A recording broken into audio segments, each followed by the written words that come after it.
Bonsoir. Pour l'instant, tout est calme. Il ne se passe rien, le public est figé.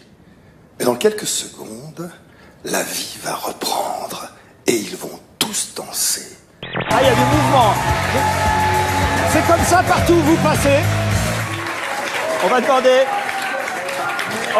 au public de s'installer. Est-ce que c'est comme ça? C'est incroyable.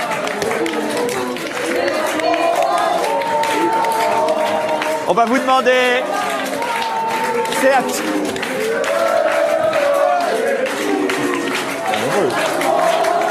Allez. Mais vous êtes là, vous savez pourquoi vous êtes là? Dites-moi. Parce qu'on vous a invité. Oui, non, vous êtes sinon là. Vous seriez pas là. Non, non. Vous êtes là parce si que. Si on vous avait pas invité, vous êtes là parce qu'il fallait. Vous seriez pas là.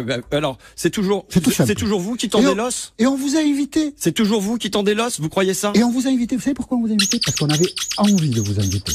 Voilà. Donc, voilà. Donc ça, c'est un os. Voilà. C'est un os que je vous remets. Et Monsieur Ruffin se lève et il va quitter le studio.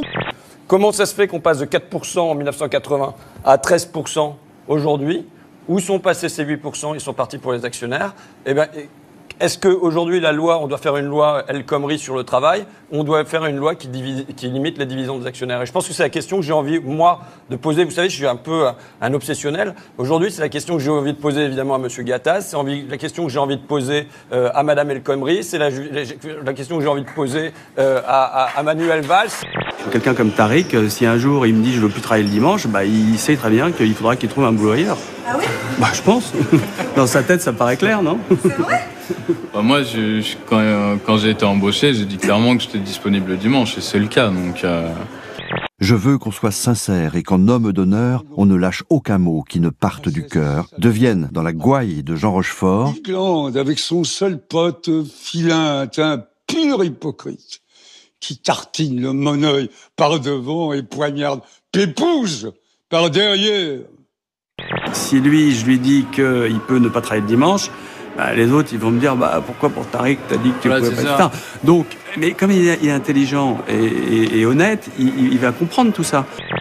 Une question que je suis obligé de vous poser ce soir en présence de François Ruffin. Est-ce que vous l'avez vu son film? Merci patron. Vous en avez forcément entendu parler, évidemment. Oui, j'en ai entendu parler, bien sûr. Alors, pas vu. Vous l'avez pas vu? J'ai pas vu. Vous n'avez pas eu cette curiosité de non, dire... je l'ai pas vu, mais j'ai vu des extraits. Et alors? Mais si vous voulez, c'est très touchant ce film. Ah. Vous l'avez pas vu? Vous l'avez pas vu? Mais vous êtes dans du désespoir des gens. C'est mon combat.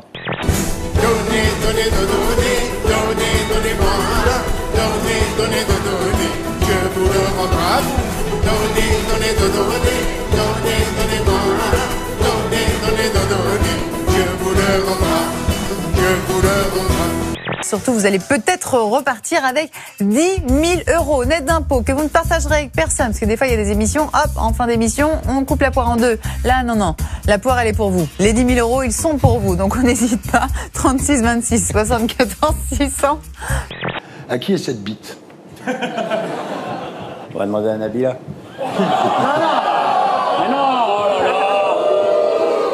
Je crois qu'il devrait plutôt demander à sa femme. Hein. Puisque Emmerich est mort.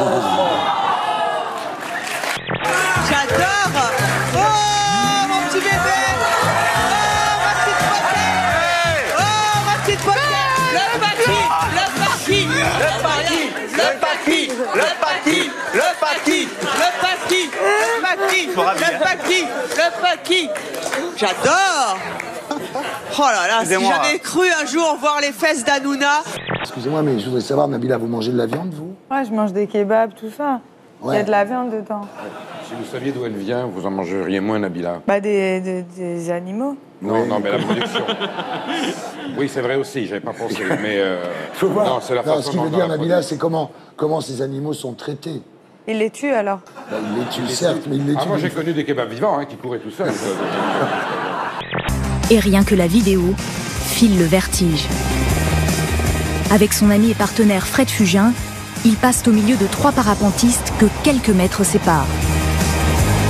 L'erreur est interdite, la précision est diabolique. Surtout à cette vitesse-là, près de 200 km/h.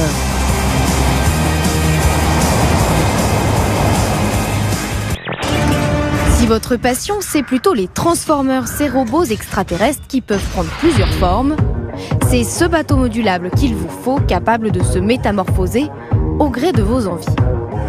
Ce bateau peut prendre la forme d'un monocoque, d'un catamaran et même d'un trimaran. Il y a un espace pour la baignade, grâce à son pont, et il est équipé d'une fonction pour glisser au-dessus de l'eau. Fait de carbone avec un revêtement en bois précieux, le Cormoran coûte quand même 2 millions d'euros. 2 hommes-oiseaux qui volent dans le ciel de Dubaï. Il y a quelques mois, ils ont carrément volé en formation à côté du plus gros porteur au monde, l'A380.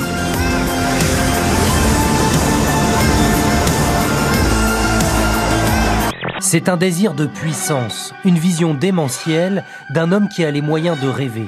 Construire une tour de 1600 mètres de hauteur. Il y a 5 ans, le prince Al-Walid, milliardaire saoudien, fait cette commande à des architectes américains.